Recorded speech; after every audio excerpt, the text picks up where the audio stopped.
Bismillahirrohmanirrohim. Assalamualaikum warahmatullahi wabarakatuh. Halo teman-teman semua.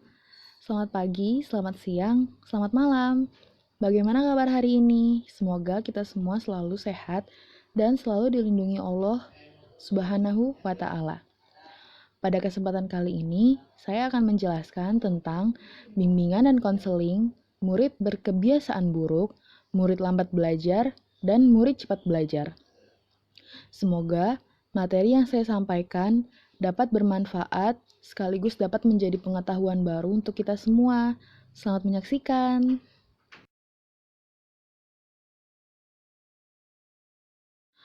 Nah, yang pertama di sini ada orientasi bimbingan dan konseling. Yang pertama di sini ada pengertian bimbingan dan konseling adalah suatu proses pemberian bantuan yang terus-menerus dan sistematis dari pembimbing kepada terbimbing agar tercapai pemahaman diri, penerimaan diri, pengarahan diri, dan perwujudan diri dalam mencapai tingkat perkembangan yang optimal dan penyesuaian diri dengan lingkungan. Kemudian di sini ada konseling, merupakan suatu proses pertemuan antara konselor dengan konseli di mana konselor membantu dalam mengusahakan perubahan sikap dan tingkah laku konseli. Maka dapat disimpulkan bahwa pengertian bimbingan dan konseling adalah suatu proses interaksi antara konselor dengan konseli, baik secara langsung maupun tidak langsung dalam rangka untuk membantu konseli agar dapat mengembangkan potensi dirinya ataupun memecahkan permasalahan yang dialami oleh konseli. Kemudian kita lanjut ke tujuan bimbingan dan konseling. Di sini tujuan bimbingan dan konseling itu untuk membantu konseli agar dapat mencapai tugas-tugas perkembangannya yang meliputi 3 aspek. Yang pertama ada aspek pribadi sosial, belajar, dan karir. Yang pertama di sini ada tujuan bimbingan dan konseling yang terkait dengan aspek pribadi sosial. Yang pertama di sini ada memiliki komitmen yang kuat dalam mengamalkan nilai-nilai keimanan dan ketakwaan kepada Tuhan Yang Maha Esa, baik dalam kehidupan pribadi, keluarga, pergaulan dengan teman sebaya, di sekolah, tempat kerja, maupun masyarakat pada umumnya. Kemudian harus memiliki sikap toleransi terhadap umat beragama lainnya dengan saling menghormati dan memelihara hak dan kewajiban masing-masing.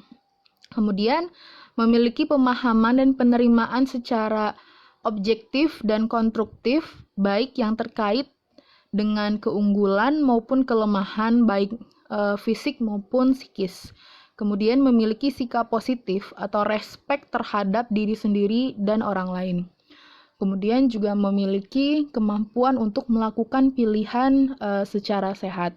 Selanjutnya ada tujuan bimbingan dan konseling yang terkait dengan aspek akademik atau belajar. Yang pertama di sini memiliki kesadaran tentang potensi diri dalam aspek belajar dan memahami berbagai hambatan yang muncul dalam proses belajar yang dialami.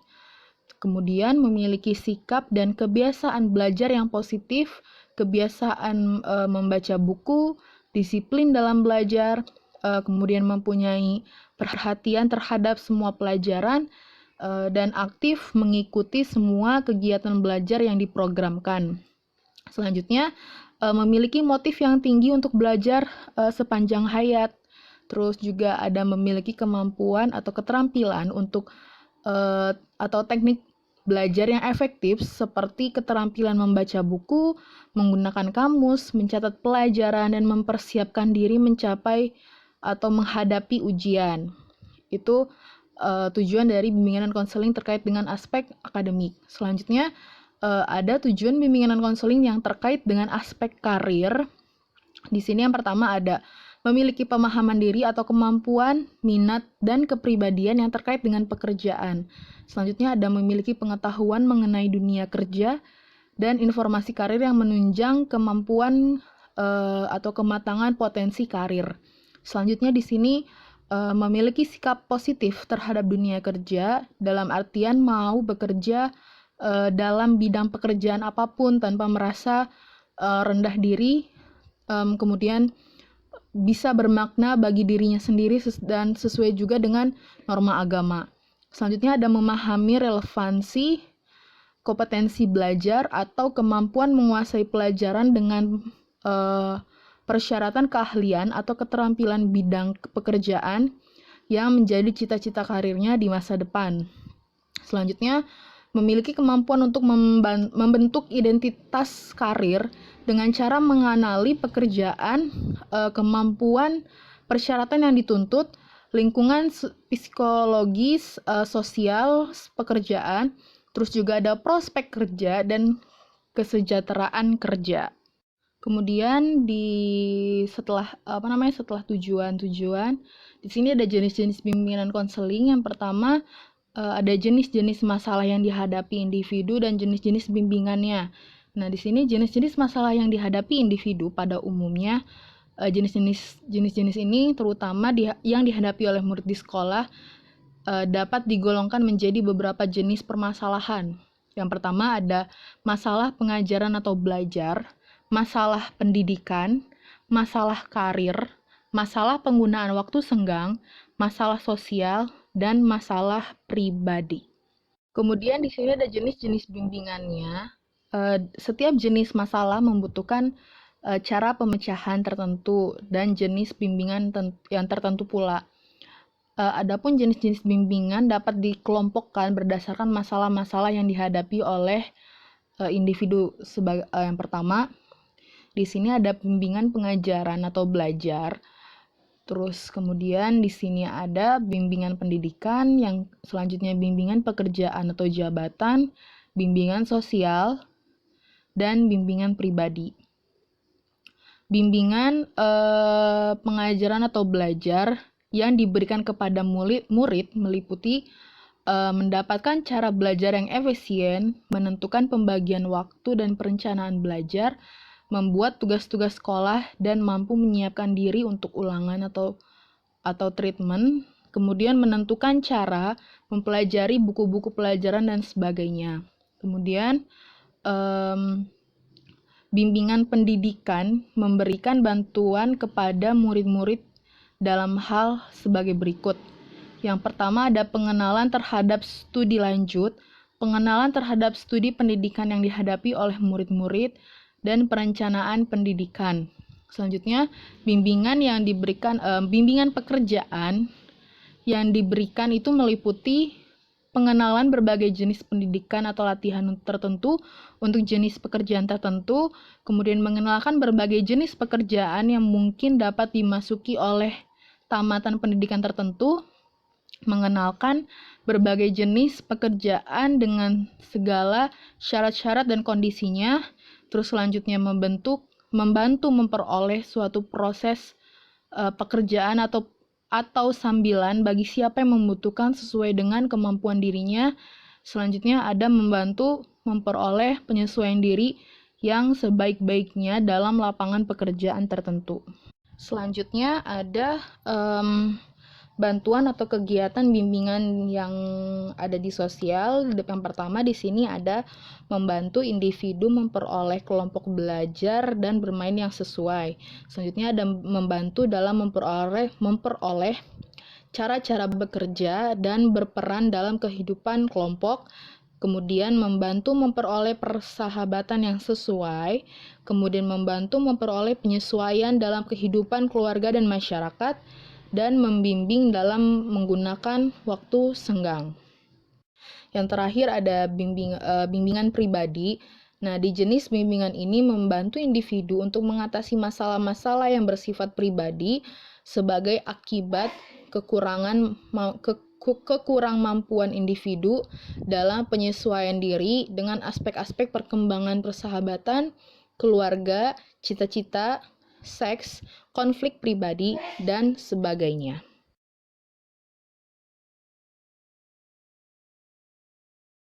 Selanjutnya di sini ada bimbingan dan konseling terhadap siswa berkebiasaan buruk. Pengertiannya yang pertama ada kebiasaan buruk atau habits dapat diartikan sebagai suatu kecenderungan atau sifat yang secara konstan terlihat dalam kelakuan seseorang untuk bertindak dengan suatu cara tertentu. Nah, di sini ada juga ciri-ciri murid yang termasuk dalam kategori kebiasaan buruk. Yang pertama, ada murid yang berkebiasaan buruk pada seorang murid terlihat dalam tingkah laku dan sikap yang dilakukan berulang kali karena bertentangan dengan norma yang dianut oleh kelompoknya. Misalnya, di sekolah tersebut ada ketentuan bahwa setiap murid harus memakai seragam. Bagi murid yang tidak mengikuti ketentuan tersebut, maka akan termasuk dalam murid yang berkebiasaan buruk.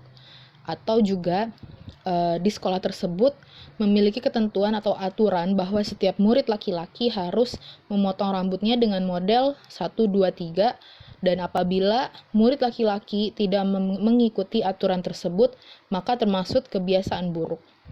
Selanjutnya di sini juga ada kebiasaan murid yang bertentangan dengan norma yang dianut dalam lingkungan masyarakat. Misalnya, si murid kadang suka berbohong atau berdusta dan lain-lain sebagainya. Selanjutnya juga, di sini ada jenis-jenis kebiasaan buruk. Yang pertama, ada murid yang agresif. Biasanya murid yang agresif ini mempunyai kebiasaan buruk atau cenderung untuk menyerang anak lain, bahkan kadang-kadang gurunya sendiri. Selanjutnya ada anak pemarah atau mudah tersinggung, baik di rumah maupun di sekolah. Guru dan orang tua kadang-kadang sering menghadapi murid yang belum mampu menguasai diri, belum sanggup menahan perasaan. Nah, apabila sikap dan tingkah laku itu berulang kali terjadi, dapat dikatakan murid tersebut telah terlanjur memiliki kebiasaan buruk yang tidak menguntungkan dirinya sendiri maupun diri murid lain di sekolah. Selanjutnya ada murid yang murid yang menguasai murid lain. Nah, murid yang berkebiasaan buruk seperti ini sampai hati bisa menyakiti temannya sendiri baik secara fisik maupun perasaannya. Nah, ia akan bangga kalau melihat murid yang jauh lebih kecil menangis dan menderita, dan dia menganggap bahwa dirinya paling hebat sehingga orang lain atau murid-murid lain akan takut kepadanya. Selanjutnya, murid yang curang, menipu, mencuri, dan berdusta. Murid yang berkebiasaan suka atau kadang biasa mengambil barang atau benda kecil yang hampir tidak berharga akan dapat berubah menjadi pencuri kecil dan akhirnya akan dapat menjadi pencuri ulung. Nah, kecurangan dalam mengerjakan tes tidak selamanya memandang murid yang melakukan tidak bisa dipercaya. Nah, kecenderungan ini timbul apabila tes terlalu sulit sehingga anak merasa takut akan mendapatkan hasil yang tidak bagus. Kemudian yang berdusta yang dilakukan oleh murid menunjukkan kurang memahami persyaratan baku orang dewasa, sehingga banyak memberikan tafsiran yang salah. Selanjutnya di sini ada anak yang iri hati. Kebiasaan murid yang iri hati terlihat dalam bentuk sikap. Misalnya murid acuh tak acuh mencari kesalahan teman lain dan menjatuhkan nama temannya dan lain-lain sebagainya. Kemudian di sini ada murid yang pemalu, sukar bergaul dan menyendiri. Murid jenis ini mudah tersinggung perasaannya. Ia benar-benar menderita karena tidak banyak mengalami kebahagiaan di rumahnya maupun di sekolah. Biasanya karena mempunyai kekurangan fisik sehingga murid ini rendah diri. Selanjutnya ada murid yang selalu berusaha menarik perhatian atau mencari perhatian. Murid ini dengan berbagai cara berusaha agar dapat menarik perhatian teman-temannya dan guru-guru. Nah, mungkin berteriak, bahkan membuat gaduh di kelas, dan lain-lain sebagainya. Selanjutnya ada murid berkebiasaan kurang aturan, kurang sopan, dan kurang tata krama. Pelajaran akhlak, budi pekerti, sopan santun, dan jenis lainnya banyak diajarkan di sekolah.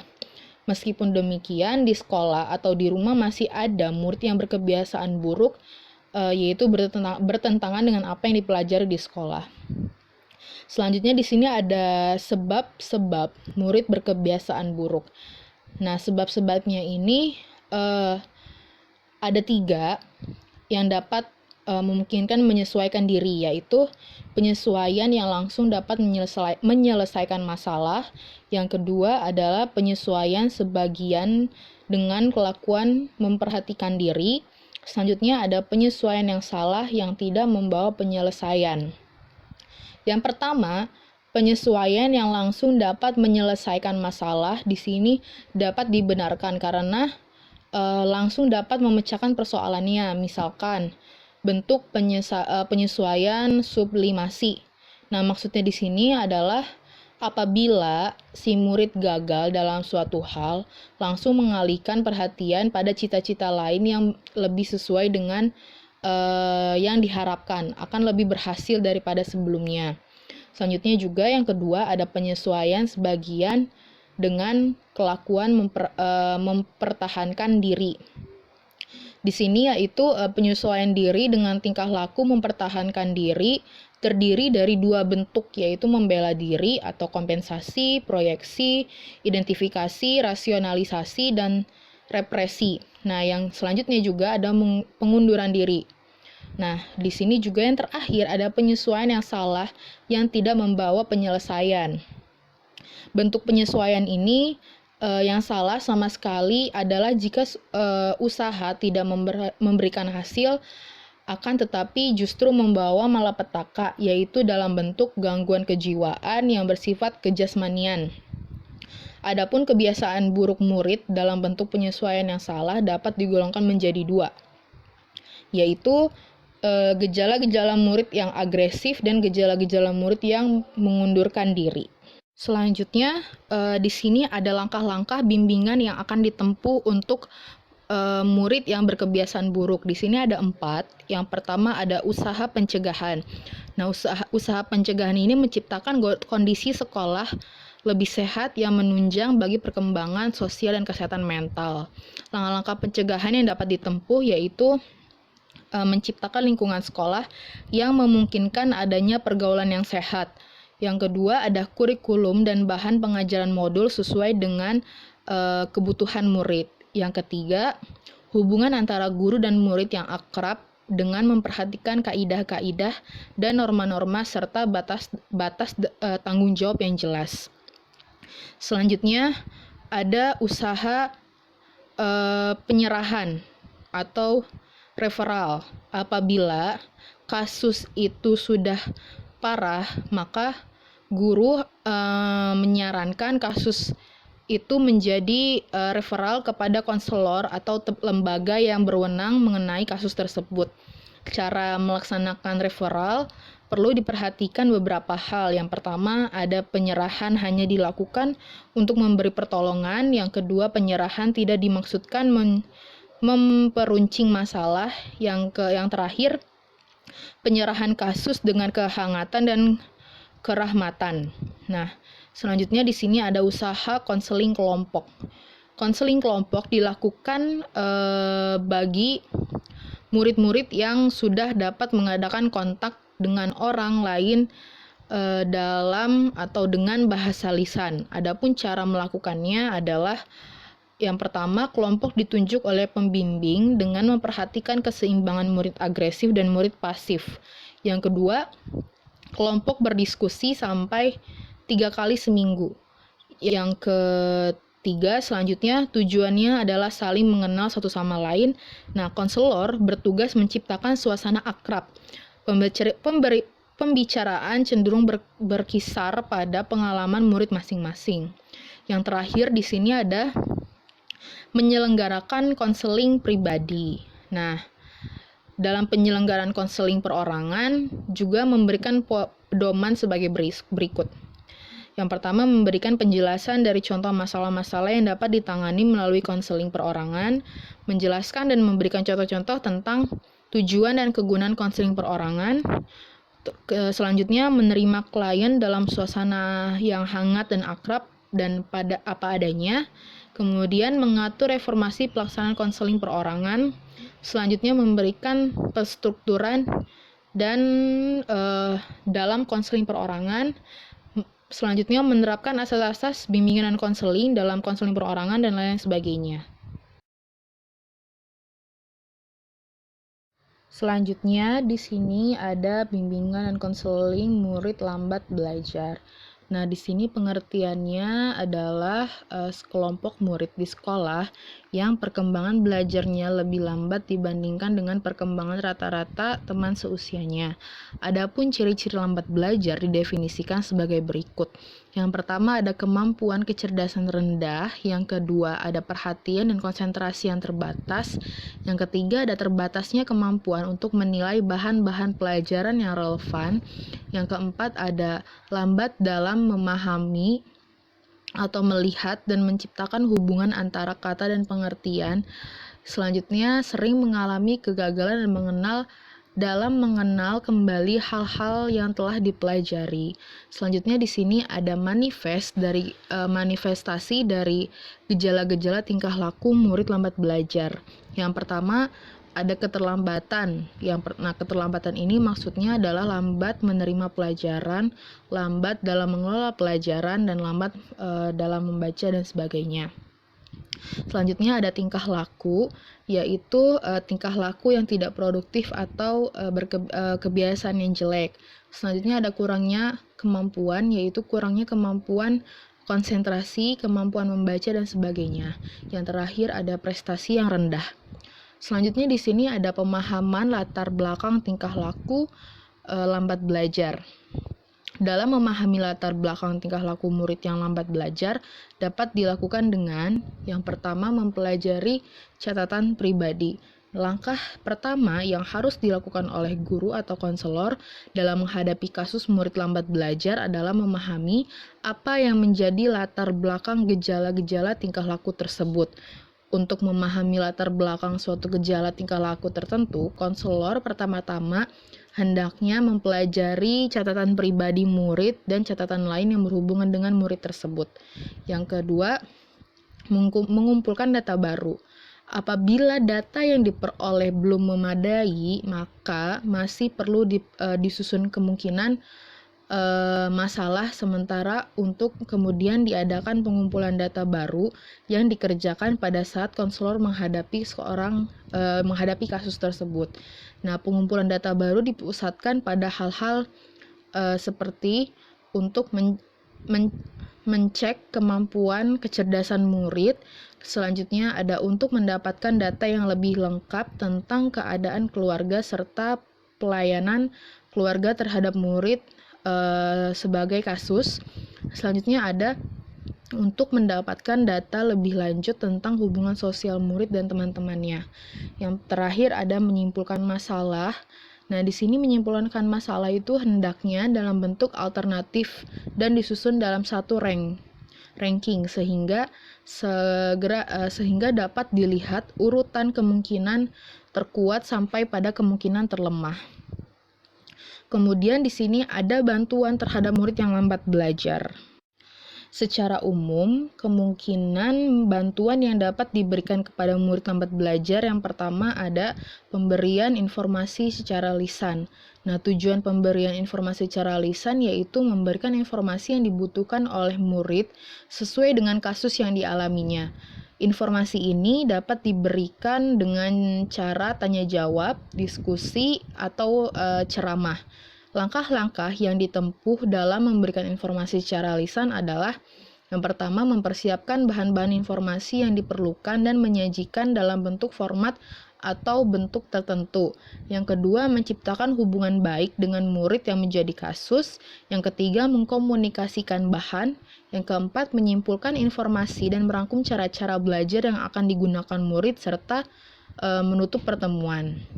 Selanjutnya, bantuan penempatan. Nah, di sini bantuan penempatan ini ditujukan untuk memperbaiki bantuan murid dalam mengatasi kesulitan khususnya yang menyangkut hubungan sosial murid di dalam kelas dan tingkat kemampuan murid. Nah, misalnya menetapkan murid pada kelas-kelas heterogen yang sesuai dengan tingkat kecerdasannya. Selanjutnya di sini ada pertemuan dengan orang tua. Pertemuan dengan orang tua murid ini yang dianggap paling banyak manfaatnya dalam membantu kesulitan-kesulitan yang dihadapi murid. Memberikan saran-saran tertentu bagaimana sebaiknya memberikan pelayanan kepada murid yang lambat belajar dan memberikan motivasi serta petunjuk cara-cara belajar yang efektif dan efisien. Yang selanjutnya ada sosiodrama. Nah, di sini sosiodrama digunakan untuk memperbaiki hubungan sosial dengan teman-temannya. Dalam pelaksanaan sosiodrama, ini harus memperhatikan langkah-langkah yang sebagai berikut. Yang pertama, persiapan, instruksi, pemahaman peran, pelaksanaan sosiodrama, mendiskusikan sikap-sikap yang diperankan, dan mengulangi permainan setelah memperhatikan hasil diskusi. Selanjutnya, di sini ada usaha-usaha tindak lanjut atau follow up. Setelah guru atau konselor memberikan bantuan dalam proses pemecahan kesulitan murid dalam belajar, maka masih perlu mengikuti perkembangan murid. Ini merupakan evaluasi terhadap seluruh tahap dalam proses pemecahan kesulitan belajar bagi murid yang lambat belajar. Pada tahap ini biasanya dilakukan kegiatan-kegiatan seperti mengadakan wawancara dengan orang tua dan guru untuk mengecek apakah perubahan tingkah laku telah terjadi atau belum.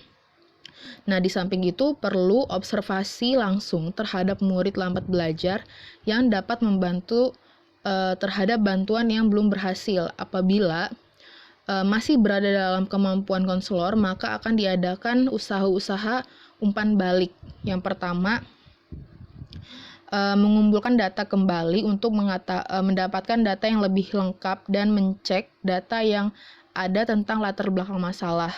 Selanjutnya ada perumusan kemungkinan masalah kembali dan sebab kemungkinan perumusan masalah yang kurang tepat. Selanjutnya ada pemilihan layanan bantuan, bimbingan, dan konseling yang lain. Nah, kemampuan sama juga yang terakhir di sini mengumpulkan bantuan, bimbingan, dan konseling kepada murid yang lambat belajar tersebut. Dalam mengulang kegiatan-kegiatan tersebut, kerjasama dengan guru, orang tua, dan staf lainnya tetap diperlukan. Apabila pelayanan bantuan yang dilakukan konselor terhadap murid lambat belajar di luar batas kemampuannya, maka konselor telah melakukan fungsi penghantar. Langkah yang dapat dilakukan konselor dalam mengantar atau menyerahkan murid sebagai kasus kepada orang lain yang lebih berwenang. Yang pertama di sini menyerahkan kepada orang yang ahli tes diagnostik untuk pelajaran dasar dan pelajaran lainnya. Yang kedua, menyerahkan kepada ahli pengajar remedial dan pengajaran dasar lainnya.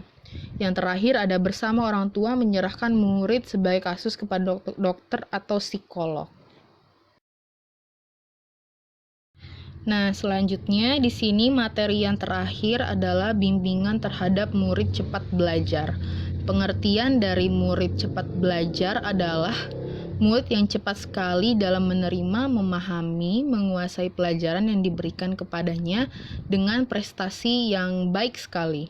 Sehingga hasil prestasi belajar yang dicapai dapat dilihat dari raport dan nilai ujian akhir yang baik. Nah, secara umum dapat disimpulkan bahwa murid cepat belajar yaitu murid yang pada umumnya memiliki intelijensi tinggi, kemudian juga cepat dalam menerima, menguasai, dan memahami serta memproduksi pelajaran yang diterimanya. Kemudian biasanya anak yang murid yang cepat belajar, ranking hasil rata-rata prestasi akademiknya tinggi.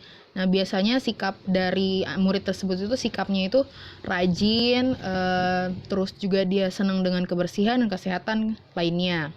Nah, di sini ada perbedaan antara murid cepat belajar dengan murid biasa atau normal. Nah, biasanya sikap dan murid cepat belajar yang dikemukakan ini diidentifikasikan dari sikap dan sifat murid. Sikap dan sifat murid itu dapat dilihat dari sebelum sekolah dan setelah masuk sekolah. Nah, sebelum masuk sekolah, murid biasanya cepat belajar ketika pelajaran berjalan lebih awal daripada anak average. Kemudian ada perkembangan bicaranya dimulai lebih awal dan berkembang lebih cepat. yang selanjutnya ada paling tidak 50% dari murid cepat belajar dapat membaca sebelum masuk sekolah. Selanjutnya ada setelah masuk sekolah. Di sini murid cepat belajar rajin ke sekolah karena haus akan ilmu pengetahuan. Murid cepat belajar senang mengikuti aktivitas ekstrakurikuler. Nah, jika ia diberi kesempatan memilih mata pelajaran, akan lebih senang memilih mata pelajaran yang berat-berat. Nah, kemampuan mentalnya yang superior ditunjukkan pada kecakapan dalam membaca maupun menarik regeneralisasi, mengenal hubungan-hubungan, dan mengkomprehensifkan pengertian dan kemampuan berpikir secara logis. Selanjutnya ada kemungkinan sebab-sebab timbulnya masalah murid cepat belajar. Nah, murid cepat belajar seolah-olah tidak mungkin menghadapi hambatan dalam hidupnya dan sering memiliki pandangan yang salah, dan guru sering memiliki pandangan yang salah terhadap murid cepat belajar.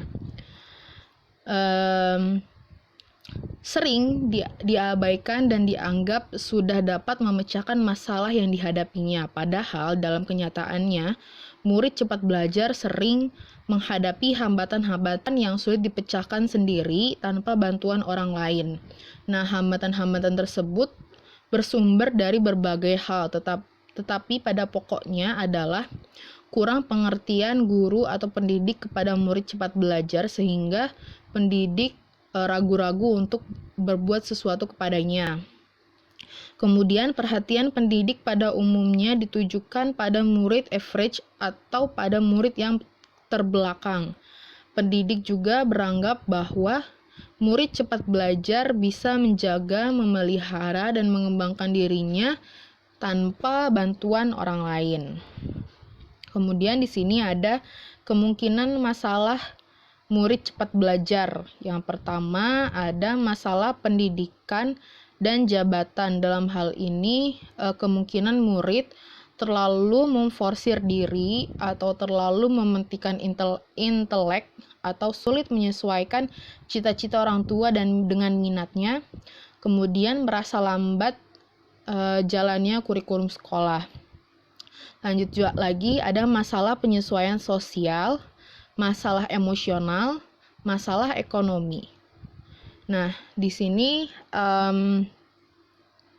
masalah penyesuaian sosial ini bidang murid mengalami berbagai kemungkinan. Yang pertama, tidak disegani teman, tertekan oleh tuntutan orang tua, kurang disenangi, disisihkan saudara-saudaranya. Kalau dari masalah emosional biasanya dilingkari dengan pemuasan dorongan, merasa sendiri dan merasa cemas. Kalau dari masalah ekonomi biasanya mengatur uang jajan, kurang biaya, dan lain-lain sebagainya. Cara membimbing murid cepat belajar yang pertama adalah menghadapi murid cepat belajar, maka guru harus mengadakan usaha-usaha penyaluran, mengadaptasi, dan penyesuaian. Cara yang dilakukan untuk mengatasi masalah yang dihadapi masing-masing murid cepat belajar adalah yang pertama, pelayanan bimbingan dan pendidikan. Pertama di sini usaha penyaluran. Nah, di dalam usaha penyaluran ini biasanya yang diberikan adalah sistem pengajaran modul, penyediaan mata pelajaran pilihan, selanjutnya ada segitu. Nah, terus yang kedua ada sistem pengadaptasian. Nah, di sini sistem pengadaptasian itu seperti pengajaran individual, terus juga belajar sendiri, memproduser sosial dan dalam pengajaran. Selanjutnya ada usaha penyesuaian. Nah, di sini usaha penyesuaian itu adalah meningkatkan motivasi belajar murid, kemudian menghilangkan kecemasan dan kekhawatirannya jika tidak dapat melanjutkan studinya. Yang selanjutnya ada penyelayanan bimbingan sosial.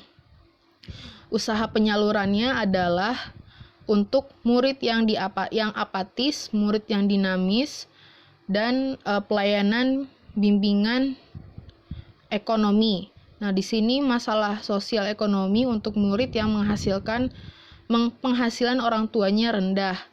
Terus selanjutnya juga di sini ada usaha penyaluran, usaha pengantarannya, masalah penyesuaian.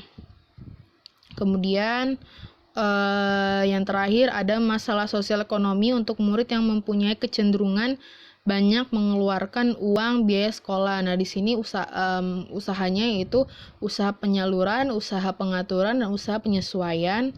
Kemudian yang terakhir adalah pelayanan bimbingan sosial. Nah, itu tadi pemaparan dari saya tentang bimbingan dan konseling murid berkebiasaan buruk, murid lambat belajar, dan murid cepat belajar. Terima kasih teman-teman sudah mendengarkan penjelasan dari saya dan menyikapinya dengan baik. Semoga materi yang saya sampaikan ini dapat bermanfaat dan bagi teman-teman semuanya. Dan saya juga minta maaf apabila penjelasan yang saya jelaskan kurang mengenakan didengar oleh teman-teman. Terima kasih. Assalamualaikum warahmatullahi wabarakatuh.